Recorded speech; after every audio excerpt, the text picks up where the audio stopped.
Hello everyone, this is Dan God of Thunder taking over on the microphone for reading donations and everything else. Up next is Kirby's Dream Land 2 with BBQSauz.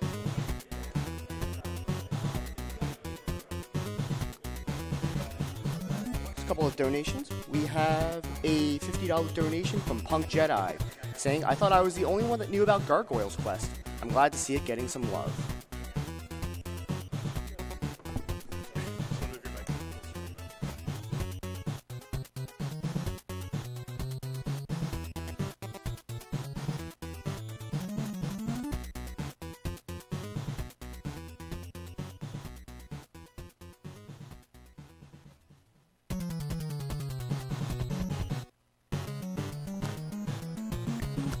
We have a $30 donation from Drizzably saying, awesome to see the work that GDQ does once again. Really enjoying the stream and looking forward to saving those animals. We have a $50 donation from Rev Mickey. Best of luck to all the runners. Glad to support for a great cause. I've been watching for a few years now and hope to come in person in 2016. Best of luck. Put this where you guys want. And we have a $50 donation from Germensch, I Love J-Core, SGDQ, and Germensch Hype.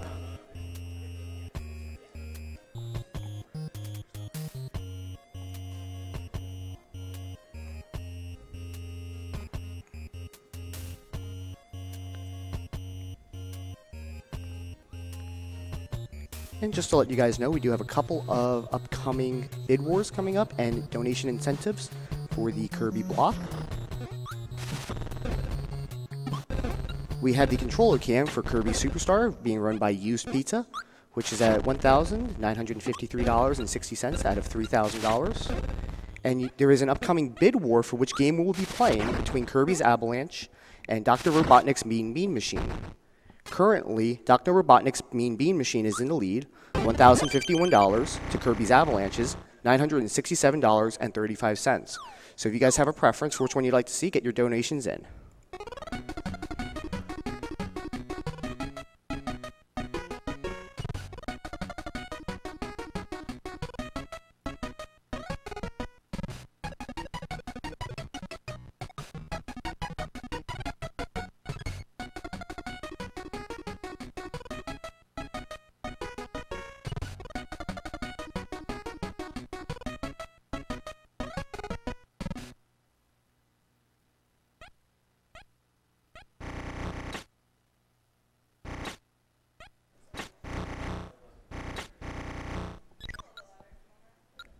Just to give you guys an update with regards to that upcoming bid war, Dr. Robotnik's Mean Bean Machine is still in the lead with $1,076 to Kirby Avalanche with $1,037.35.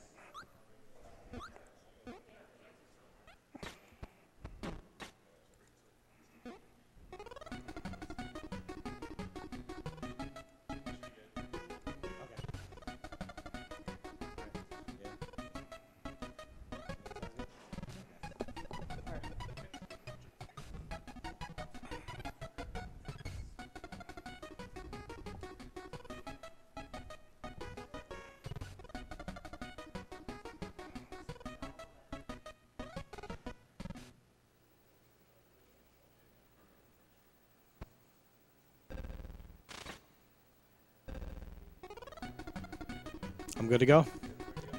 All right. Well, hi, everybody. I'm BBQSauz, and this is Kirby's Dream Land 2. So we'll get us started in 3, 2, 1, go. So this is the second installment in the Kirby's Dream Land series. So in the first Kirby's Dream Land, you don't have any kind of powers or anything. In this game, there are 7, so it looks kind of familiar in the first level. We won't be really doing anything with powers, but starting in the second level, we will.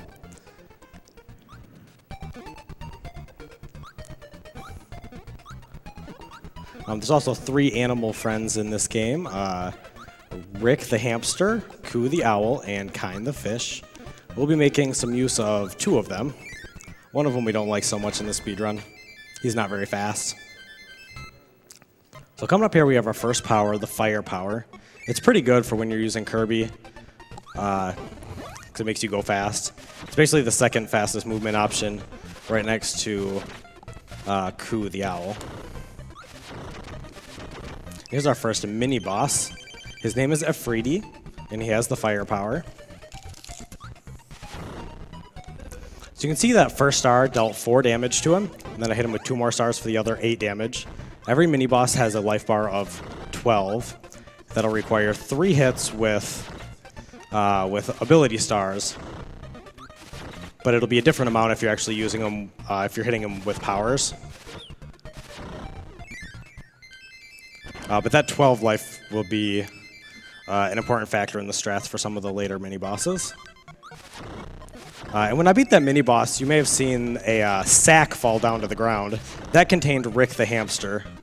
Unfortunately, we don't like Rick, so we just left him there. Starting in World 2, we'll be actually making use of the animal friends. In this room, you see the to the left the rainbow drop. There's one of those in each world. If you collect all 7 of them, then you can fight the true end boss. But this is an any % run, so we'll just leave that there. We don't really need to save the world that badly. And then here we've got the first world boss, Wispy Woods. Basically, we want him to drop apples on us, but it's random as to which attack he does. So the more apples and the less root attacks he does, the better. Very good so far. You're going to see me reset the game as soon as I beat him as well. So you may be familiar with Kirby. When he beats a boss, he tends to do a dance and act all happy. But that takes a long time. So as soon as you beat the boss, you can actually reset the game and move straight on to the next world. Basically skipping that dance. That'll save about 3 seconds on each world boss for a total of 18 seconds or so. And then coming up, we've got Coo the Owl. And this is going to be a big part of the game. We'll be using the Owl, because he's just very fast. Basically, you have to mash the A button to go quickly with him, but it's much faster than Kirby on his own. And since he flies, you have a lot more movement options as far as getting around the stages. He also gets a really cool song. You probably heard the background music changed when I picked up Coo. Basically, anytime we're inside a stage and we're using Coo, we'll be hearing his theme. So that'll be a pretty big portion of the run, something like 2/3 of the levels. If we've got a donation, we can do that right now. We most certainly do. We have a $30 donation from CMM1215 saying, "Hey BBQ, this is CMM from your Twitch. Want to wish you the best of luck in your Dreamland 2 run. Sending you love and hoping you're having a great SGDQ." Thanks, CMM. And you can also see at the end of each level, we do this little mini game. Based on when you push the A button, you can go up and get health or a 1-up. But that takes time, so we only do that if we're really struggling for health. Haven't gotten hit yet, so no need for that. And here we get the Cutter ability, which Cutter with Coo is one of the fastest ways to beat bosses. We'll see a mini boss here, Jump or Shoot, the Parasol boss. So basically, with Cutter and Coo, you shoot out feathers. You need 15 feathers to beat any mini boss. You shoot out 3 at a time, so 5 hits will be enough if I can hit every feather.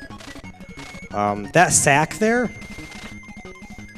contained another copy of Coo the Owl, but since we already had him, it would have actually been a GUI, which would heal me for 1 health. But we don't need that. We'll just keep on moving. Next, we've got our second world boss, Nruff. He's like a gerbil or something, and he has some little counterparts as well. He can be a little bit rude sometimes. His movement is a little bit unpredictable. We'll see what we can do. We basically just want to kind of lead him around here and keep hitting him. Sometimes he turns around randomly, and then he'll run into me. Just shoots little bombs. Ugh. That was not bad. Again, you'll see me reset the console here to skip that dance. Now we go to World 3, which is the water world. So there's something about Ku is that he's not that good at swimming, but he's still just really fast when he's in the air. So originally, the route for this run involved getting the fish, who can swim very fast in the water, and he's really good at water combat. The World 3 boss is actually a fish that you fight underwater, but with some creative routing, we were able to find a way to just keep Ku for the whole thing, which ends up being quite a bit faster, and we're able to skip the mini-boss that typically you would defeat in order to get the fish. As you can see, it's kind of awkward moving Ku underwater, but he'll still get the job done. Also, his cutter attack is significantly reduced in range when he's underwater, which will especially come into play against the world boss, because we'll have to get very close to him in order to actually hit him. Much closer than you would if you were in the air. Here there's an interesting strat where we basically stop moving for like a moment here. That'll prevent a fish from spawning down there that's normally right in front of the door. So you can see at the right here there's a door. We're not going to go in there, but if we did, that's the optional boss that'll give us the fish. Which is it's a very nice strat for like beginners, but it ends up being about 30 seconds slower altogether. There's also the spark power is the boss there, which if you use Ku with if you use the fish with the spark power, he makes a light bulb which will illuminate this room. And there's actually a secret room there you can see that way. We don't need to go in there. We don't need bonus things.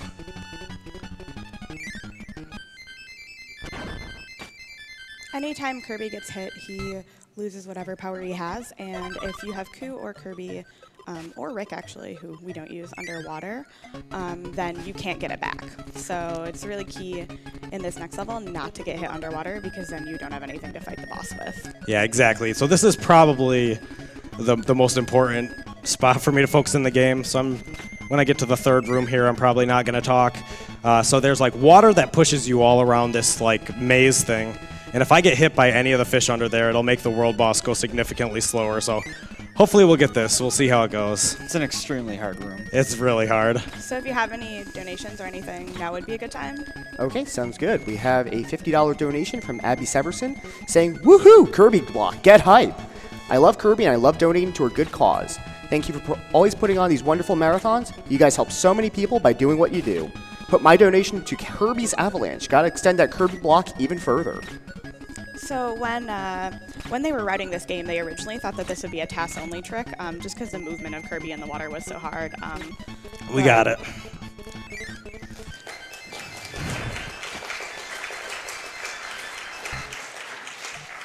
All right, now we got this this fish boss. We have to get right up in his face in order to hit him.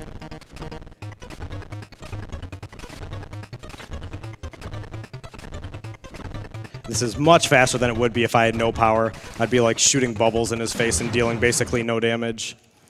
So that went really smoothly. That's what I talk about something that's really important to me. That last donation went towards Kirby's Avalanche. There's a bid war going on right now between Kirby's Avalanche and Dr. Robotnik's Mean Bean Machine.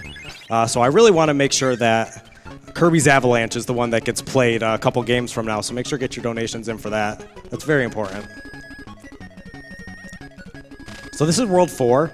This is the ice world. There are some fun ice physics we'll get to use in a little bit here. The ground here is ice, but we're flying over it, so it doesn't matter too much. Coming up, we've got another mini-boss. His name is Blocky. He has the stone power. You can see why he's named Blocky when we get there. He's kind of square and blockish. Based on what he does with his feet here, I can tell what attack he's doing. Hey. And typically, you'd want to get the stone power, and then you can use that to just roll down this whole room. But it doesn't actually work with Ku. You end up just kind of standing still. So I'll just fly right down. A lot of the routing in this game is simply to figure out when you can use Ku as much as possible. Absolutely. Because he's by far the fastest. It's like in the past months as we've been working on this game and making it, faster and faster, we've been incorporating Ku into more and more parts of the run. Like right here, typically if you had Kine in the previous world, you would have to fight a boss here in order to get Ku, in order to go against the wind to get into that door. But since I already have Ku, I don't need to do that. I'll just damage boost a couple of spikes here. And then coming up is the first time I'll intentionally get rid of the owl. So we'll get to hear the World 4 music, actually, which is kind of a cool jingle. 'Cause basically, since the owl is a little bigger than Kirby, he'd have to break all these blocks instead of just half of them in order to get through, which takes quite a bit longer. Additionally, with the firepower, with Ku you go downward at an angle and it's a lot slower, so getting through this part would be quite a bit slower as well.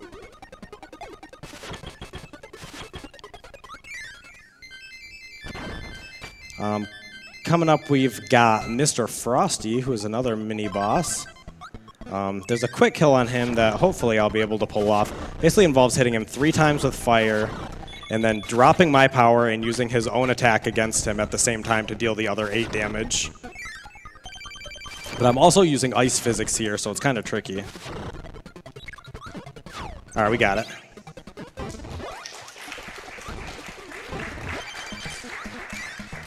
So this is Kine. He's a fish, and he's pretty cool. I like him a lot. Unfortunately, can't use him too much in the run, but we use him a little bit. When you give him the ice ability especially, it's really strong because it puts a hitbox around his entire body, which is a pretty strong effect in a game like this. He also has a cool song. It's different from Ku's, so that's important. I've done probably close to 1,000 runs of this game, so I've heard Ku's theme quite a bit. It's nice to hear something different sometimes. If anybody hasn't seen this before, what you actually have is Kirby inside Kine's mouth. So if you're wondering where Kirby is, he's the little face that you see. Now I'll get the firepower. With the fish, it's really strong because it's a projectile attack and it deals quite a bit of damage. I'll get it for just a quick moment here in order to fight this next boss slightly more quickly. This is the same as the first mini-boss we fought, except for he has this diagonal attack as well. Let's go through him. So this bag can contain any animal friend. It's actually got a rare GUI, but we don't need that. What we really wanted to see there was Ku. If we could go back to Ku there, that's the fastest. But that's a 1 in 3 chance. By not getting him, we lose about 12 seconds overall in the course of the next 4 levels. But that's all right. We've got a good backup strat that involves just continuing to use Kine for a while. So that way we can use him with his fire attack on the world boss, which is coming up, the Ice Dragon. We've got a fun auto-scroller here. The funny thing is there's 2 spots in the run where there's a random pet, and you always want it to be Ku. So if you get the really fast owl Ku, both of them, the very next screen is an auto-scroller, so you really get to make good use of your fast animal friend. So here we've got our fire ability back for a moment. Okay, now we've got it. So this is a very long range, so you can use it to hit things that are not even on the screen yet. And it's also very good for fighting the world boss. It's the Ice Dragon is easier with fire, although it is slightly slower compared to using Ku with Cutter, which is what we'd be doing if that was the animal friend that we got.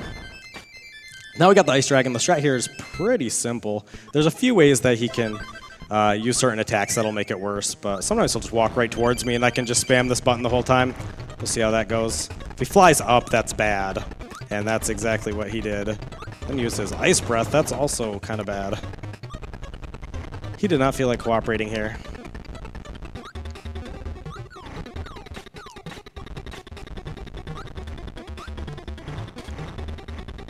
Wow, he really gave me a run for my money there. Sometimes he'll just like simply walk across the bottom all the way until he's dead, but... So here we don't need the fish anymore now that we've beaten that boss. And since we have the firepower, we'll get rid of the fish but keep fire. Because that's a very fast movement option given that we don't have the owl right now.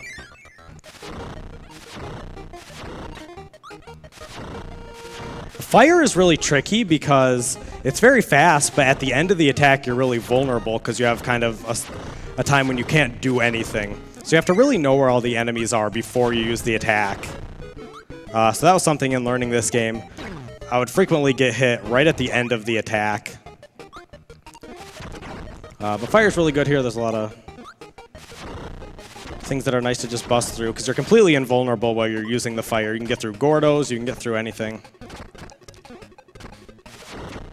Gordos have little spiky things, and they actually can't be killed or really Yeah, they're hurt in any completely way. invulnerable. You just got to avoid them as much as possible. Fire also gives a pretty good spacing for this room because there's these platforms that are just separated a little bit.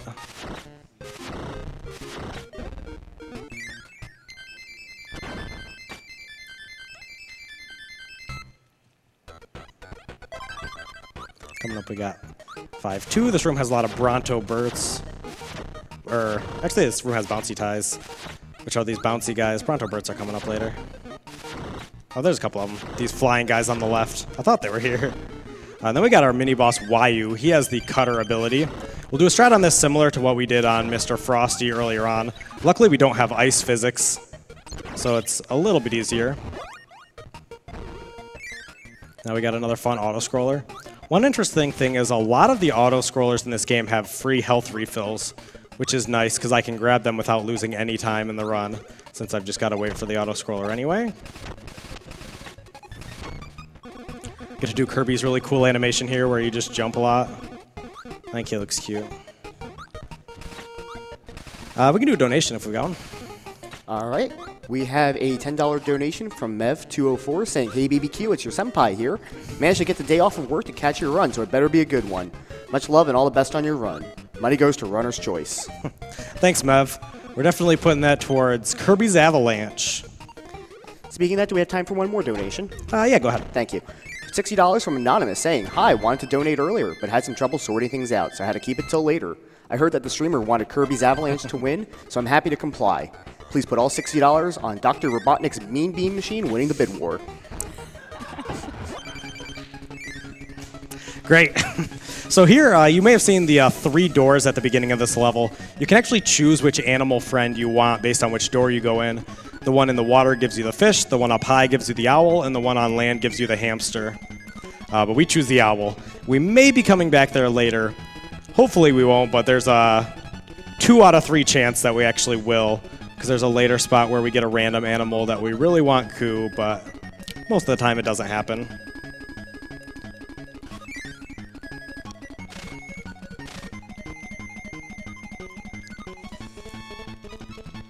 But 5-3 is just a crucial level, especially in practice. It's just the easiest way to get any animal friend you want, since you can choose at the very beginning of the level. Next is 5-4, which is the debut of the rudest mini-boss. His name is Captain Stitch, and he has the needle ability. The trouble with him is that most of the time he's invulnerable. You can't hit him at all until he gets rid of the spikes around him by doing one of his 2 attacks. Now, if I'm lucky and good, I can kill him in 1 cycle here. Want him to do a charge attack. Perfect, he's doing it. Let's see what we can do. The timing here is really crucial. Got it, nice.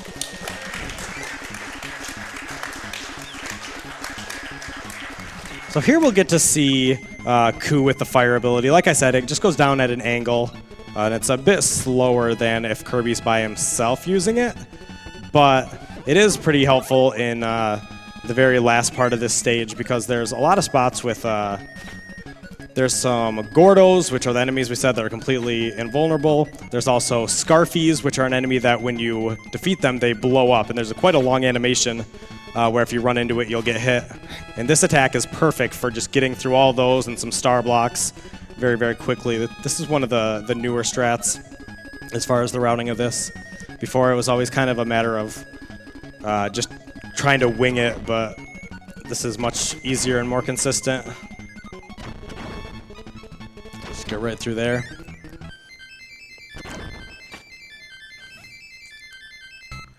And then the fire is pretty useful in the next stage as well for just a quick moment.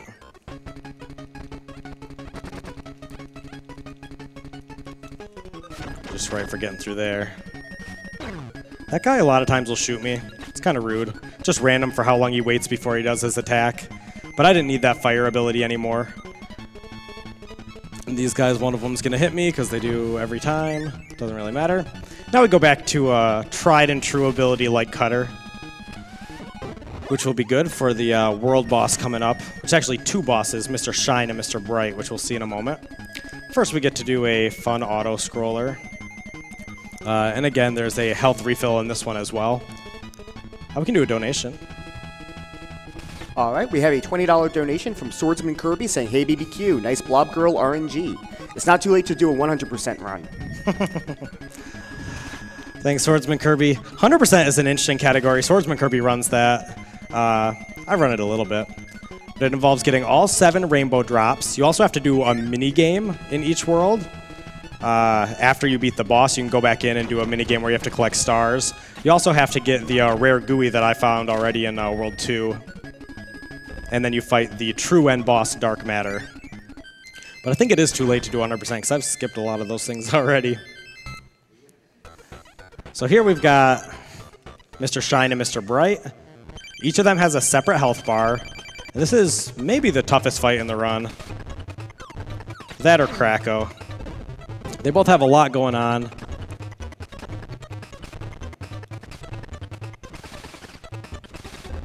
Got to get in this Eclipse section to avoid getting hit.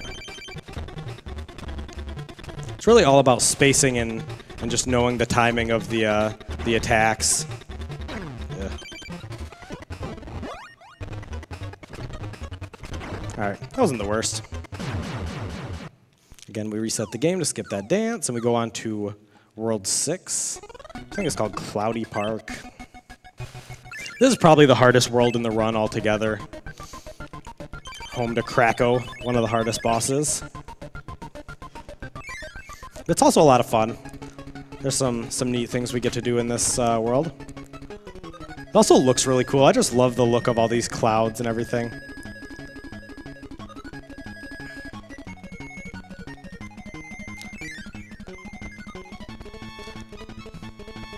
These first 2 levels, or the first level, there's not a ton going on. Although actually the third room is quite difficult.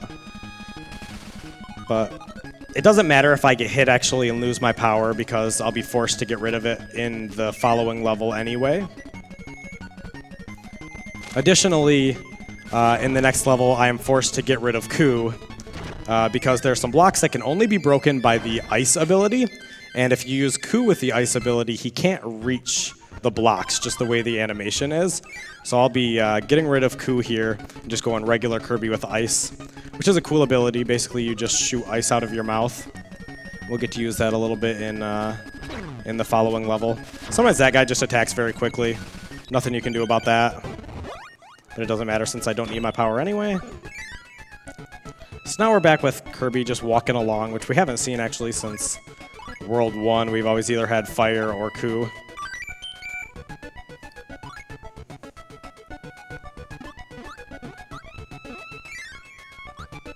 In the next room here, we'll do a little bit of moonwalking. I feel like every game needs more moonwalking.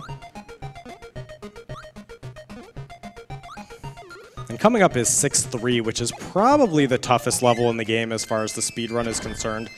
There's 3 rooms, each of which is difficult for different reasons. First, we have a room that is just a little bit of precise jumping and use of the ice ability. And some swimming. You have to really master the swimming mechanic, which is a better water mechanic than a lot of games anyway. I know water levels are typically hated by a lot of video gamers. But it's not awful in this game.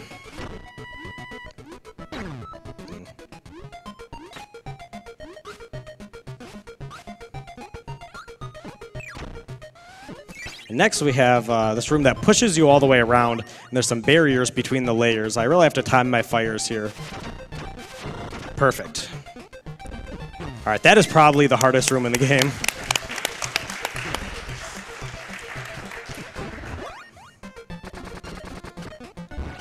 This one we got to use the stone ability. I think this is the first time I use this in the run. You're invulnerable when you're using stone, so you can just go right through like that Gordo and these Mumbies. Beautiful 6-3. Next we've got 6-4, which is where we'll fight Captain Stitch again, the really rude mini-boss. And he'll give us a random animal. Again, we really want to get Ku. But like I said, there's only a 1 in 3 chance of that happening. If I don't get Ku, I'll lose about 33 seconds to go back to World 5, to get him. All right, that Shatso didn't shoot me. Those cannons just wait a random amount of time before they fire, so sometimes they'll shoot me while I'm on that block.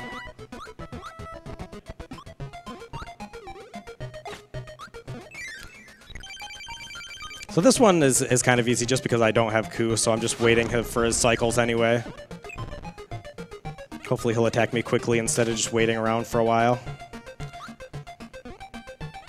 Not bad. All right, so we really want to see Ku in that bag. Ku! Awesome. That's really good. Got 7 sets of Gordos here. 7 is kind of the magic number in this game. There's 7 worlds, 7 powers. And see the stars on the bottom, I've got 3 out of 7. If you collect all 7 stars, you get a 1-up. I got the stone power here. I need to make sure not to get hit in this room because it's really important for the next room. All right, we're good. Because this room has the wind pushing you upwards, and there's a ton of these star blocks. If you have the stone power, you can just go right through them. Otherwise, I'd be having to like suck them in and blow them out, and it's just very time-consuming. Now we go to 6-5, which is probably one of my least favorite levels in the run. It's just kind of tedious. You have to go through like a maze of these cloud blocks that can be broken by standing on them, but we don't really have time for that, so we'll just damage boost through these Gordos instead. This is just kind of tedious. We fly through it. We could do a donation here. All right, we have a $40 donation from Carliu saying Kirby block hype, money goes to runner's choice. Kirby's Avalanche. Here we get the spark ability for the first time. With Ku, it's kind of cool. He like shoots lightning out of the bottom of him, although you can't really see it because we have such a small space to work with here, but it shoots down probably 2/3 of the screen length. And we don't get to use this power for very long because we got better options. We've got our old friend Cutter. So the important thing about getting Ku before this level is that you can get that Cutter and then keep that all the way through the world boss Kracko. Otherwise, there is a later spot in the world where you can get Ku, but you can only do that if you have the spark ability. He's in a room with... So where am I going? This is where we go. He's in a room that you can only access with the spark power by breaking some blocks. So there was kind of some backup strats I used to use and some different routing, but basically this ends up being the only way to use Ku with Cutter for Kracko, which is exactly what we want to do. It's by far the fastest way to beat him. So you would get that spark power, go in this room, and then sometimes you can get Ku there. But I don't use that backup strat anymore. So this level is crucial, similar to 3-3, where there's an underwater section where I really can't get hit because I'll lose my Cutter, which is very bad. It's not as difficult as 3-3, though, luckily. So hopefully I'll make it through alive. There's this water section and then a water maze in the next room. I'll try and take it safe here. Sometimes I like to really get aggressive and try and get by these fish without killing them. But we'll play it a little bit safe.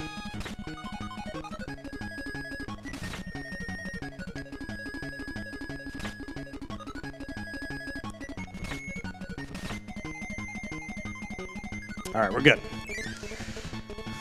This room is actually... It looks really tough because there's all these enemies flying around, but you can actually just fly straight up through it, and you'll be just fine. There's also a free health refill and a 1-up there if you want them. Now I've got Kracko, one of the hardest fights in the game, especially the first half of the fight is really tough. Depending on what attacks you use, I may be able to kill him before he even comes out of the ground, or maybe not. Probably not, but we'll see. Oh, that was not good. I really want him to use like a laser attack. There he goes.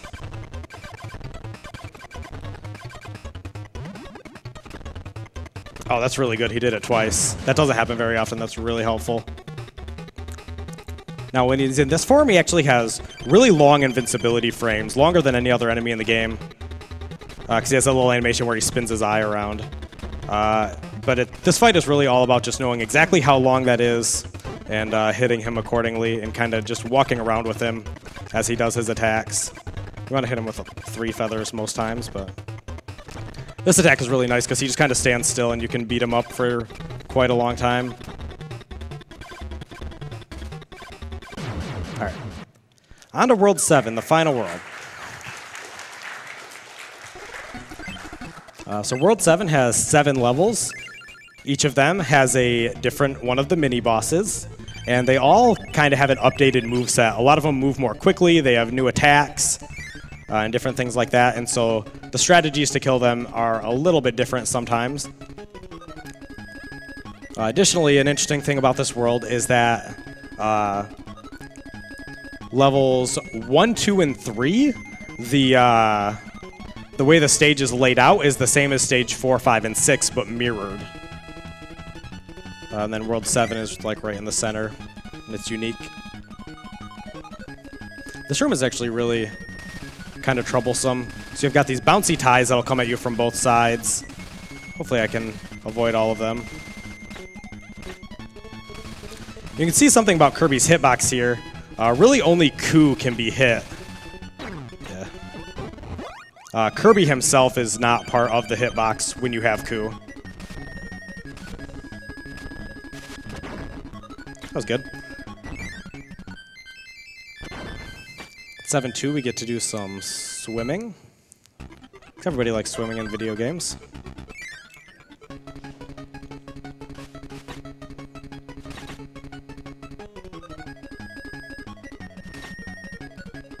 And again, you'll get to see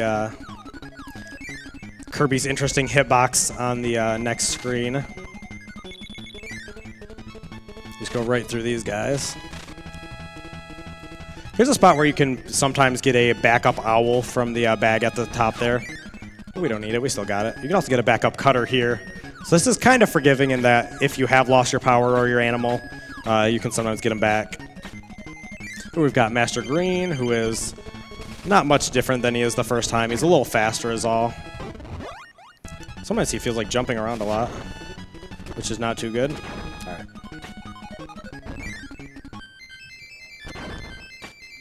I'll give you a donation here. All right, sounds good. We have a $20 donation from John150 saying, donating for my son Lane, who's been a Kirby fan since he was 3 playing Kirby's Air Ride.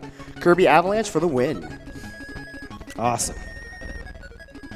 This room is actually kind of brutal in casual play. There's these kabus that just appear out of nowhere and they'll hit you wherever you're standing pretty much.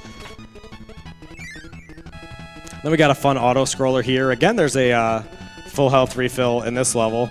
There's also some propeller bombs, which I want to talk about. They're a unique enemy. We don't actually get to see them just based on what I'm doing, but it's an enemy that normally will not even attack you. He'll just stand there and look happy.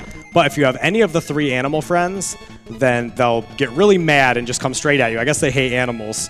And if they hit you one time, you will lose your animal. So we avoid that. There's one right straight above me here, but just by hugging the bottom and the top on this auto-scroller, we can prevent them from getting close enough to attack. And additionally, you can't even hurt them when you have an animal, so you just have to avoid them as they fly around trying to hit you. It's quite a pain. So just by standing there, you can see at the bottom left. All right, now this guy is really tough, actually. Let's see what attack he does. That's good. All right, we got the quick kill. That was good. That guy, he's like the earlier Mr. Frosty, except he has an ice breath attack, so you can't really stand close to him while he's doing that, which can make him quite difficult. Now we're on the stages that are mirrored, so we'll be going to the left for the next 3 stages. And here we get a backup cutter since we got... It's not a backup cutter, but it's a replacement for the one that we shot at Mr. Frosty earlier. So that works out really conveniently. Additionally, on the end boss, King Dedede, we want to be using cutter. So if we end up losing our power somehow, then we can get one back right at the beginning of this stage, which doesn't take too much time. We shouldn't need to do that, though. Coming up, we've got a... the mini-boss is Wyu, the cutter boss. And the quick kill on him is pretty similar to the Mr. Frosty one we just did. We'll see what we can pull off. He also has a few different attacks, so sometimes we can't quite do it. If he jumps up especially. Missed it. That's all right.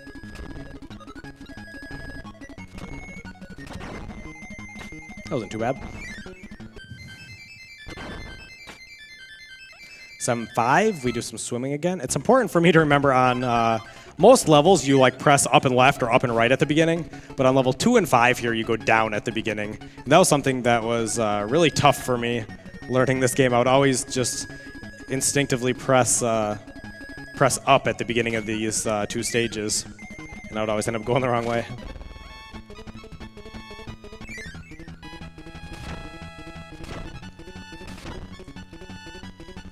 Coming up in the next room, there's 3 Scarfies that really have been troublesome, but I've got a strat to get by them. There's 1, 2, 3. Nice. We got Blocky. He's just a little faster than he was before.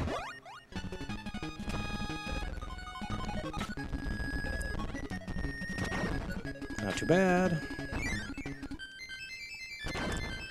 Level 7-6 coming up here is one of my least favorite levels. You've got basically, it starts out with what's basically like an auto-scroller because you've got the wind pushing you to the left. Since I have Coup, I could actually fly against the wind, but without Coup, if I just Kirby or Rick or Kine, it would just constantly push me to the left. And then after that, we get an actual auto-scroller. And this auto-scroller is really troublesome because you can see I had 3 options there for where to go.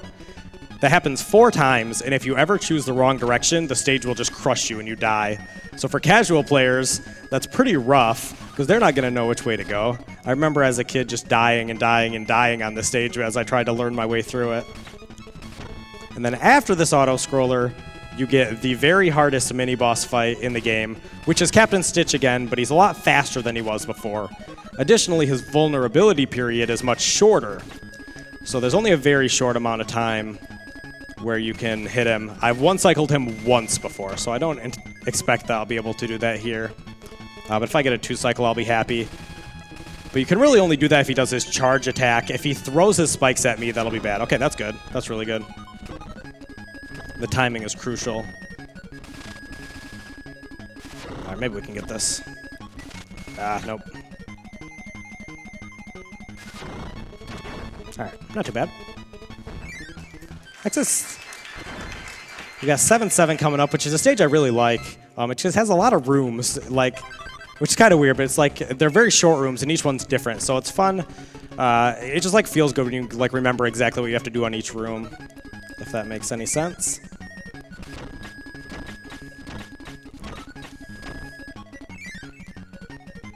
This is the last level that you'll see any of Kirby's animal friends in because you can't actually take them with you when you fight the final boss. Yeah, King Dedede has a tower with a very narrow passageway, which doesn't allow you to bring any of the animal friends. That's kind of a running joke when people are playing this game for the first time and they're having trouble on the final boss. You'd be like, oh, why don't you go get Coup? That'll help. Then they get there and they can't even get through.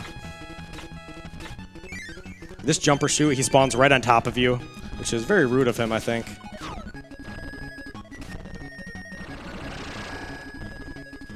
All right, so I'll just get rid of Coup here since we can't take him with us for the final boss. We got 3 health, yikes.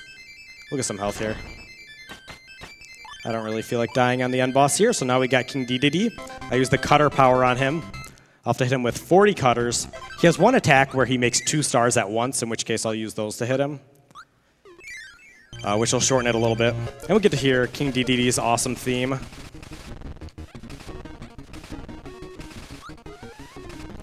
He has an attack here where he'll suck you in. So pretty much the important thing about this fight is to stay far enough away that if he does that, that he won't actually be able to reach you.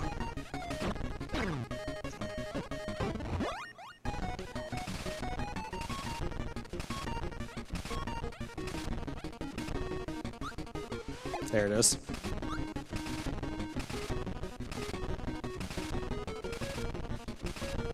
He hasn't done his jump attack at all, which is what I really want to see from him. There, she's doing it now. There he goes. Perfect. Time's coming up. All right, time.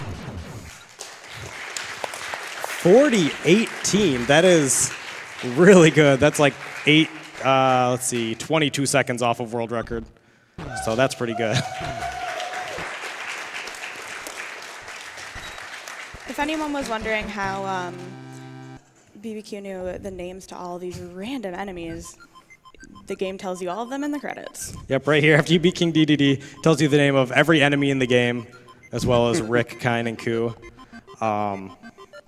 Which is interesting because when you get all the 7 rainbow drops I was talking about, you get to fight the true end boss.